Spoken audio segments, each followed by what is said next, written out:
All right, good afternoon, everybody. Thank you for joining me for another Emmy Award-winning Springmore Town Hall meeting. We're so glad that y'all are here with us today. We got some announcements to go over today and some updates of things I hope that y'all will find very interesting. So we'll jump into that. But before we get started, I'd like to take a second to congratulate the Atlanta Braves for their third consecutive NL East championship.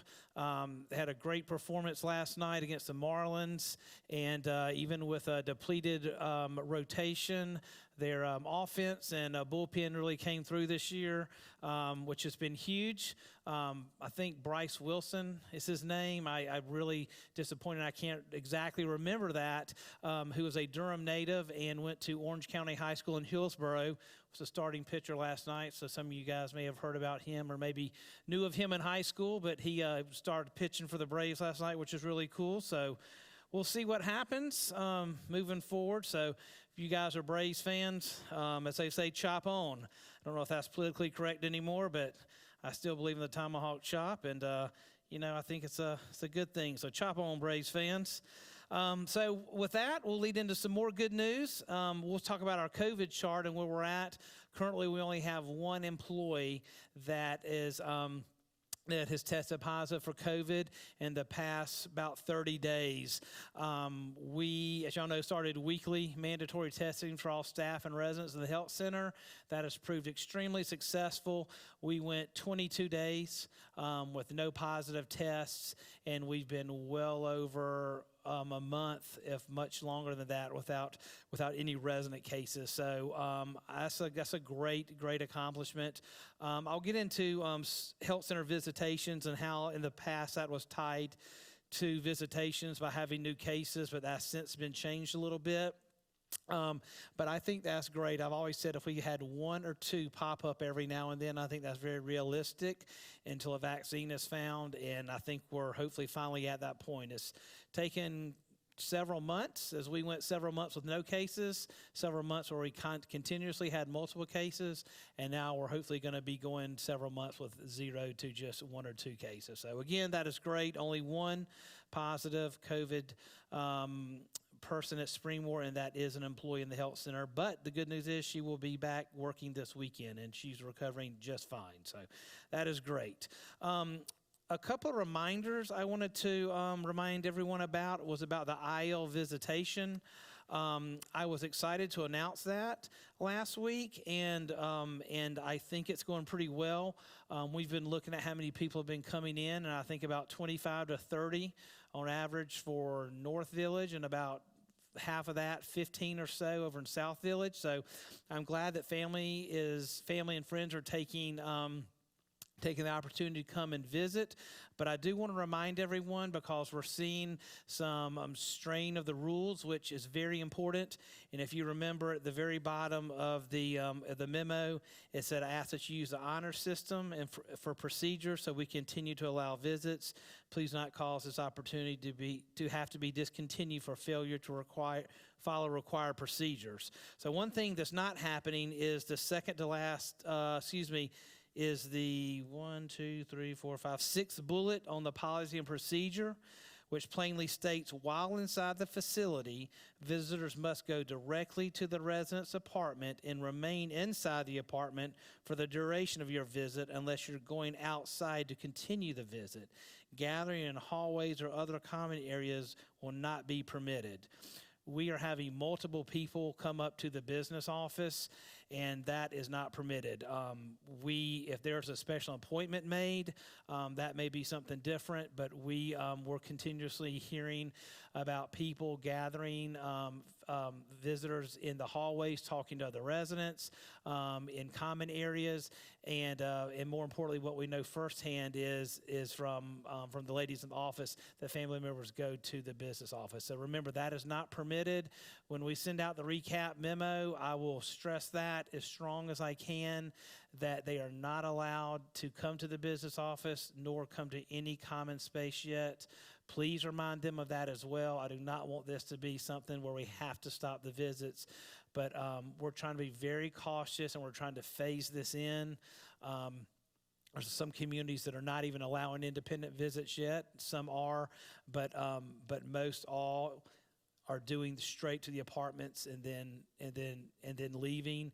You know, we contemplated to have them, you know, come in the main entrance and not be able to get in their car and go back to the closest entrance for that very reason. And we also contemplated about having them sign out or not sign out. We decided not to do that to make it convenient on your family or friends. So again, we tried to be as family friendly as possible, but we still have to follow these rules and procedures. So please make sure that they're not anywhere else other than walking down the hallway, not stopping while in the hallway, and then only remaining in the apartment for their visit. So just wanted to stress that. But other than that, I think it's being well received. So I hope we don't have to stop that and we can get that squared away pretty quick. As far as the health center visitations, that has been an ongoing topic, and it's been very complicated and very upsetting and stressful for many people, including myself. I said a couple of weeks ago that denying access for a family member or a spouse to see their loved ones was the second hardest thing I've ever had to do in my career, and I still stand by that 100%. But we finally have, weird thing, 2 weeks ago, overnight, all of a sudden it was weird. The governor announced that out of the blue that as early as October 5th that kids can go back to school full time, no restrictions, Plan A, if the county chooses to. So that's a huge, just 180-degree turn from what the phase-in plan was going to be and a B plan and all this other stuff. So that took a lot of people by surprise locally, and then nationally. The same day, CMS, is the Center for Medicare and Medicaid Services, which is what we'll refer to as the federal regulators. They announced out of the blue that we have to start offering visits to residents in the nursing home. Just, again, out of the blue, no phased-in approach, which is fantastic, but it's just like 0 to 100 and nothing in between, which, again, I think is great. I prefer that than a 2.5 personally, but I understand why the 2.5 plan was in North Carolina, and it seems to be proving well and cases are down. But I say that because it benefits y'all that are affected by not being able to see your loved one at the health center. So what we're waiting on this week is for the state to adopt the federal regulations. 9.5 times out of 10 when the national federal regulators for, let's just think of it as the whole Health and Human Services. CMS is kind of like overall of the Department of Health and Human Services for every state, but they're a national level versus a state level. When they usually implement something, usually the states fall in line and do that. So if that holds true in this case, we could start outside visitations for spouses and for family members in the health center as soon as maybe next week. So we still have a lot of stuff to put in place. We've got to have a lot of policies and procedures, which we've already pretty much have planned. We've got to fine tune them based on the final ruling, and then you will be contacted, spouses, about your visitation time, and then we will spread that out to family members as well. Again, we don't have an exact date for that yet, as we're waiting to hear something as early as today, hopefully as late as Friday. So again, that is very, very good news, but please be mindful that these visits will be outside. We're going to conduct them in the courtyard. We're going to try to do more than one visit at a time so we can accommodate as many people as possible, but there are certain things we have to follow and we have to enforce or we could get cited, and the three of those things are the resident and the spouse has to maintain social distance of 6 feet, have to wear a face mask, and they have to be monitored. So I know that may not be ideal, but we'll still have to be 6 feet apart, cannot physically touch, kiss, hug with your loved one. We could get in serious trouble for that. I know that sounds really silly, and it's hard for me to tell someone much older than me you can't do that, show affection to your spouse, but that is what, again, we've been deemed to enforce. So just please be mindful of that and wearing the mask and having it monitored. And we have to have a monitor to make sure that does not happen. So I ask for y'all to please cooperate with that when you get the opportunity. I can't imagine how hard it's going to be not to be able to hug or kiss your loved one, but hopefully that will come very soon. So anyway, that's very exciting news to announce, and there's even talk about allowing indoor visitation very soon, and that will be tied to number of cases. So anyway, so great stuff on that. As more specific stuff comes out, all the spouses and family members in the health center will know firsthand. So. All right, next we're going to move on to our quarantine policy. I had a couple of residents ask me to clarify that today when traveling, so I'll do the best I can. There's no complete black or white, answer to these, but for the most part, if you're traveling to the beach, to the mountains, out of state, we're not asking you to quarantine for 14 days or receive a COVID test when you return. However, we are requiring you to quarantine until you can provide a negative test if you fly anywhere. Flying is the only thing we're really concerned with, and it's more so being in the airports than it is the plane, in my opinion. I'm sure the planes are about the cleanest place that you can sit for a period of time. I know that some of them are, you sit close together, but I think a lot of flights are still not very packed, although I'm sure that's not the case for all of them. But the concern is the closeness in the actual airplane, but more importantly, the airport, and being around so many people from so different places and touching all different things. So if you do fly anywhere, we do have a resident that's flying back from out west.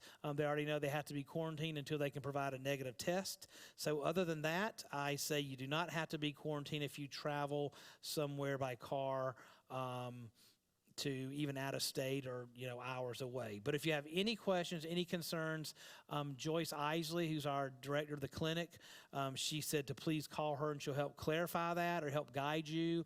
Or even if you have advice, even if you have questions, say I would like to quarantine, do I have to do it for 14 days? She can answer any of those questions for you, and her number is 7069. So any quarantine policy questions that I didn't address right there, please just get with her, and she will be happy to help you with that. All right, so we're going to move on to some pathways announcements.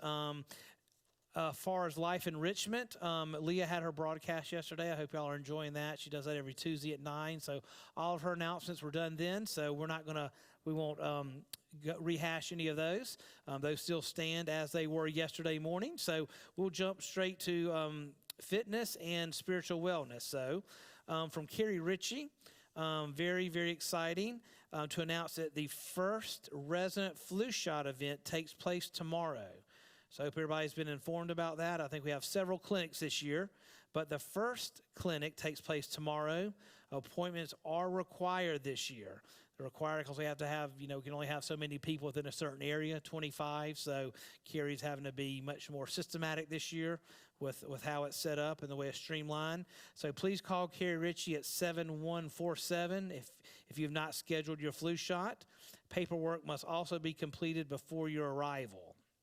The Walgreens forms are located near the mail areas at North and South Village. So you can pick those up, make sure they're filled out. It's kind of like a pre-op thing. So when you get here, you handle the form, get your flu shot, and you can go about your day. So if they're full tomorrow, there's going to be other times. So again, the first one's tomorrow. I'm not sure what time it is. Do we know what time it is? Okay. That's all right. Thank you, Brad. Brad says 9 o'clock, we think, from this morning from Carrie. So we'll verify that and put that in there.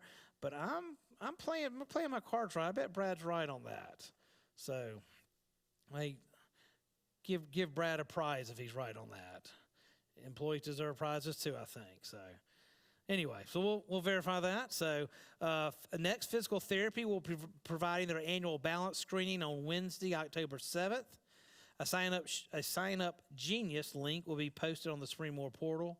You can also call Carrie Ritchie to schedule your appointment. So physical therapy and annual balance screening is very positive and well received by a lot of residents. And balance, we even have balance exercise classes here. So make sure you sign up for that. I know very helpful a lot of times. All right, moving on to spiritual wellness. We've had such a great feedback from our Vital Conversations on race group relations that they've started a group 3. So I think groups 1 and 2 have moved on. And I think they're maybe doing a book or something, I think they said this morning. So the chaplains have started a third Vital Conversation group, and it begins today. Like I said, Wednesday, September 23rd, and it's from 3 to 4. So starting today, Group 3, welcome to the new group. Flyers are outside the doors of both chaplains' offices. Call Juliana or Lori if you'd like to participate. Sessions will take place on Wednesday from 3 to 4, and there's still a few spots for this group. So I'd like to have all those filled by 3 o'clock today. So I'm going to make a big push to make sure we get all the spots filled for the Vital Conversations Group 3 so we can push for a Group 4. The more the merrier, so let's keep these chaplains busy. They just got evaluations, and I told them they're doing pretty good, so let's continue that trend so we can keep them busy here. Let's see, on Thursday, that's tomorrow, September 24th at 10:30, their weekly chaplain Zoom call. You can contact Lori or Juliana if you'd like to join. And then lastly, our weekly Vespers at 7 p.m. The Reverend Sharon Scholes, will be preaching. I'm not sure where she's from, but I'm sure she'll be good. Contact the chaplains if you'd like to join in person. If you've not already reserved a space, you can watch live on this channel as you're watching now, Springmore 1341. Again, the award-winning Springmore 1341. No? Okay. All right, crickets. So anyway, we'll I think we have 25 or more, so please come out. All right, so I'm going to get on to some announcements, and then we'll take any questions you have. I'm excited to announce started today, that we have began to paint all of South Village. As you recall, we painted all the houses and villas last year, and that was part of a master plan to repaint all of Springmore. And when we picked out the colors for the houses and villas, we already had the colors picked out for the siding and all underneath the overhang in both North and South Village to match the overall look of the houses and villas. Of course, North and South Village will be the same color. So they have began painting South Village today. So they'll be replacing any wood rot or trim or anything they need to do, just like they did on the houses and villas. And hopefully within a couple of weeks or a couple of months, depending on how long it takes, South Village will have a nice fresh coat of paint on it. And then next year we will do North Village. We had budgeted South Village for this year. So once we were done with the kitchen project, which took up a decent amount of reserves, which we had budgeted as well, we were now able to move forward with our painting project. So we'll do South Village this year, and then we'll knock out North Village next year, and then we should be good for I don't know how long paint lasts, at least 10 years, I think. So hopefully for 10 years, and we will start all over again then.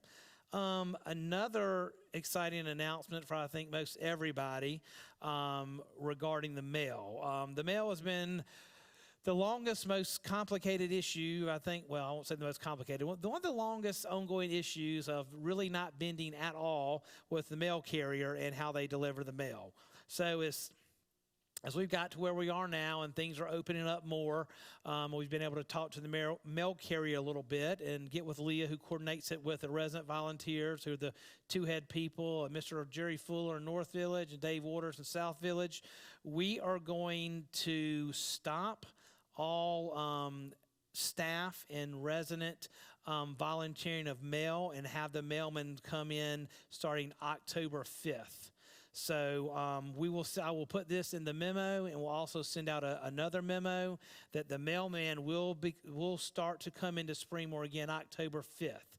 So a few things we're going to put in place that we'll put in the memo and specify that any boxes or large items will be dropped off at the front desk, and the security guards will deliver those. So that will stop the mailman from walking up and down the halls. So the boxes will be dropped at the front desk.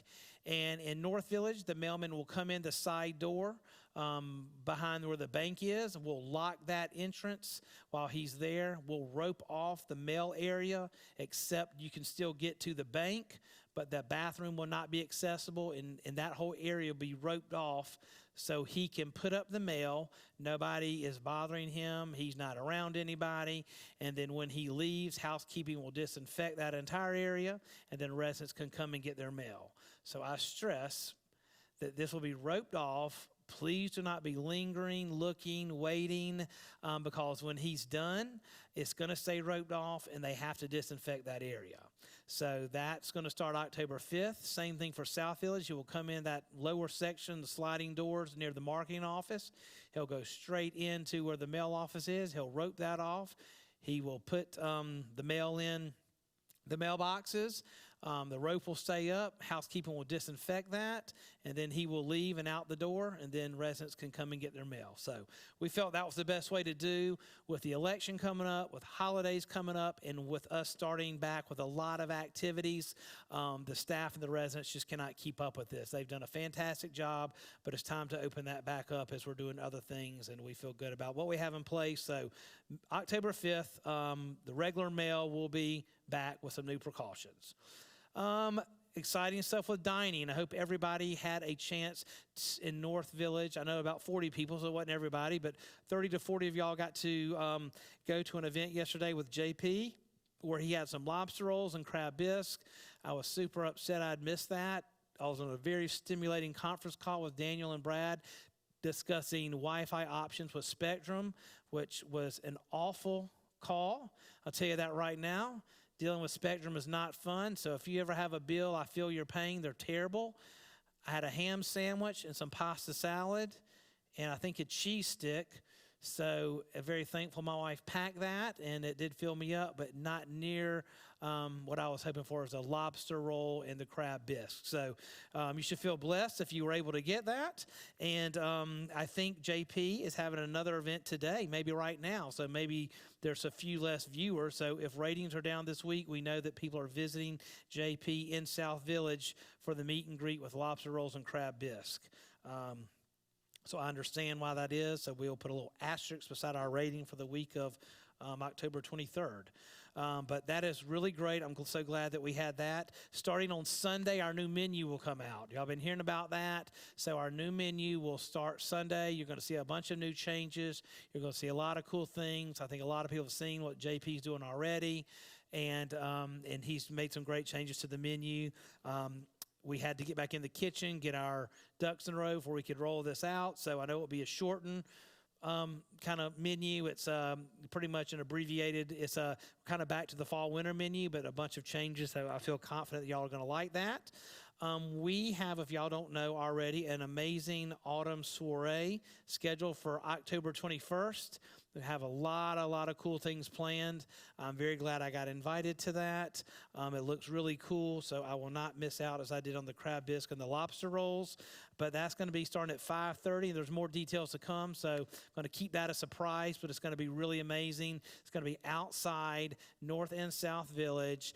It's going to be a whole spread of a bunch of amazing food. So be on the lookout for that. I'm super excited for y'all to learn about that and to attend October 21st, starting at 5:30. We have reinstated takeout going through the line for both lunch and dinner. We were getting a lot of feedback from residents about the takeout and having to go and wait and not being able to see the food and make sure it's right. And once they got back to the room, sometimes the order was messed up. That's human error. So we thought it'd be best if everybody goes through the line again. There may be some growing pains with that, but for lunch and dinner doing takeout, you're gonna go through the line again. We think that's the best way to ensure that you see the food, you see it's fresh, you make sure your order's right, and just hand it to you right there, and you can go back to your apartment. So we've started that back. Let's see, takeout. Oh yeah, takeout through line. Yep, talked about that. And then dining room attendance up. So our dining room attendance is up in both North and South Village. So that is great. More people are coming to the dining room. So I'm very pleased with that. Takeout has dropped, dining is up, and delivery is still about where it is. We are going to implement something with delivery pretty soon. I'm not ready to announce that yet, but we've got to get away from delivery. It may be an option option, but it's going to be at a charge. Again, that's something that we had to offer, but we need to get away from that. It's too labor intensive on our staff, and it's not what we're set up and designed to do. So it'll be on a very small case, on a per person basis, if someone wants to do that, unless they're sick. We've always done that, but since the takeout is through the line again now, and more people are in the dining room, we'll be altering our delivery options. I'll have more information on that soon, so just be on the lookout for that. Lastly, the most exciting news of all of this, even more so than the Braves clinching their third division NL East title in 3 years, the endowment fund had an amazing accomplishment this week. They raised a total of $41,973 in 1 week. So that is absolutely amazing. Most of y'all know, I think everybody knows, that we did the campaign only in 1 week. So we normally do it in 2 weeks. So we are about a couple of $100 shy of our total last year over 2 weeks. So that is just absolutely amazing. But the best part of all of this is that we had many first-time donors donate this year. So that is always awesome. The goal is for everyone to pledge.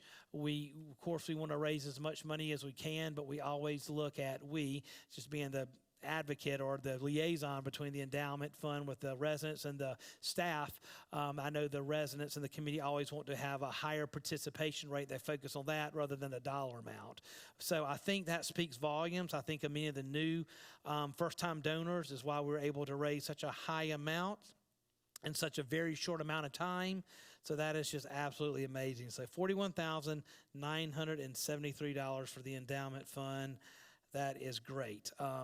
And even as it was pointed out to me that I sent out the rate increase letter the same time that the endowment campaign went on, I feel like I am out of the doghouse now, and we had a good accomplishment.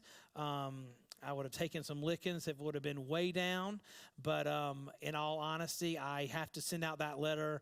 We always send it out 45 days before it goes into effect. So it went out September 15th for November 1st start date. And I unfortunately did not pick up on that at the same time as the endowment. But thankfully, we're all unscathed and we had a great success. And that was hopefully just water underneath the bridge, as they say. So with that, I will be happy to take any phone calls. Is it 7054, Daniel? 7054. If you guys, gals, trusted residents have any questions or want to comment on how amazing this broadcast is, kidding, please let me know. And as always, Holly will get out a recap of this, add anything I didn't have specifics on about the start of the flu clinic and things of that nature. We'll get that out to you sometime tomorrow and to all of your family members. All right, so we'll wait this first one here.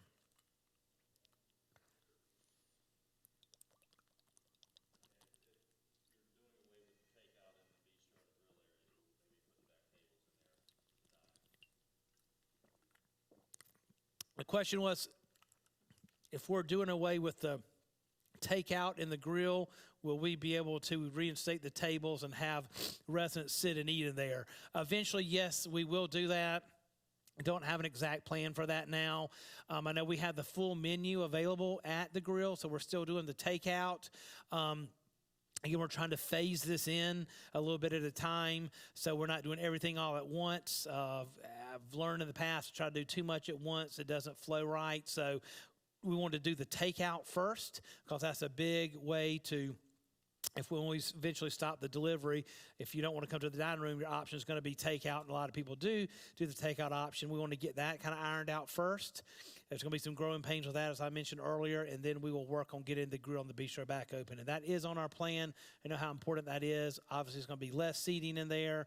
But, yes, we will do that. We just do not have an exact date and start for that yet.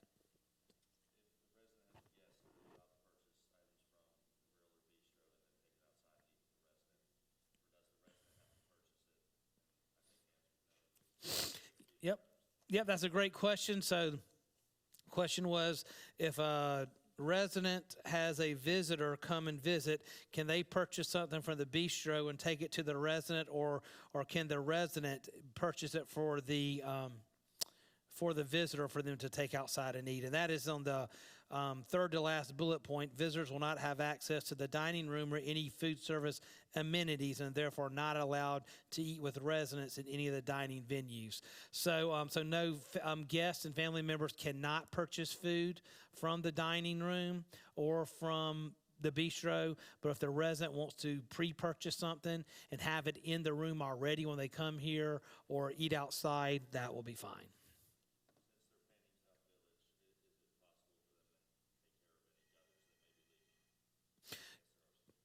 So the question was, since we're painting South Village, is it possible to take care of any gutters that are leaking? I believe they are. I believe we're working on that as they're doing that. I need to get with Tom to verify that. I know we do the gutters every quarter. We talked about this at the Building and Grounds Committee meeting, so I believe that would be coming up very, very soon, since it is the beginning of the third quarter next week in October. So I'll try to find out a date for that. But yeah, I knew they'll be doing that very soon, and all that will kind of be in the time frame of doing the painting. I don't know if it'll be after, before, during, but I'll get Holly to follow up on that and put that in the memo, or send out something separate soon.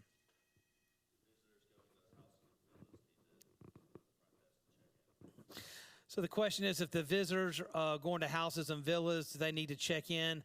Yes, please do that. I realize that they could easily go to a house or a villa and not know, but I would much rather know who's on campus at all times. So, if a family member or a friend's coming to visit you in the house and the villa, just have them sign in so we know where they're at.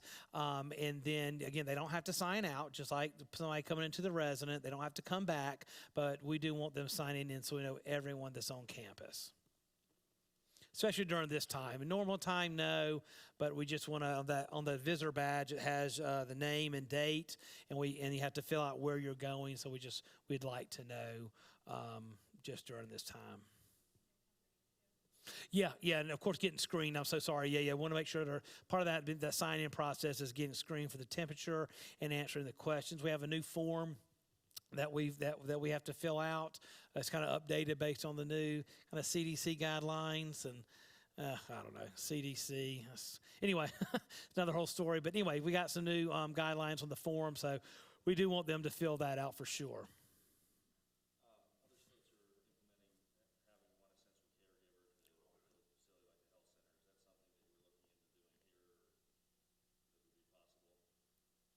The question is that other states are implementing essential caregivers into the health center, and that's something that we're implementing here. I do not know the answer to that. That is something that we will get more guidance on once we hear from the state. I have not heard anything about an essential caregiver coming in on a regular basis as far as that being a family member. As you know, we have not allowed anyone, we've not denied home care for anybody that needs home care. So that has continued to happen, but as far as family members being essential caregivers to come in and visit regularly, I don't have an answer to that. I think that would come after the fact that we get to allow visitors in the health center for a certain amount of time. Remember, we'll only start visits in the health center outside first, unless it's a special situation of end of life or compassionate care, which gets really deep that I won't address in here, but it would be more of a one-on-one issue. We can't even do visitations inside, so we have not got to that point of compassionate care. North Carolina, in my opinion, has been middle of the road to 3/4 behind a lot of states that implement stuff, so I assume we'll get to that point, but I've not heard anything about that yet. I'll keep everybody updated, though. All right. I think that's everything. Thank you all so much for joining us. I miss seeing everybody. I look forward to seeing a lot of y'all at the October 21st soiree. That'll be really fun. It's really cool to have more than 10 people at a committee meeting now. We had a full house for food and for building and grounds, so it's a great way to see everybody. So hope everybody's doing well. Hope everybody's getting ready for the holidays. The weather's changing, which I love. I'm not sweating as I walk into work. So it is just a really cool time of year, and I hope this new season will bring about good things. So we'll continue to keep you updated and keep you as safe as possible, and we will talk to you in 2 weeks. Thanks, and have a great day.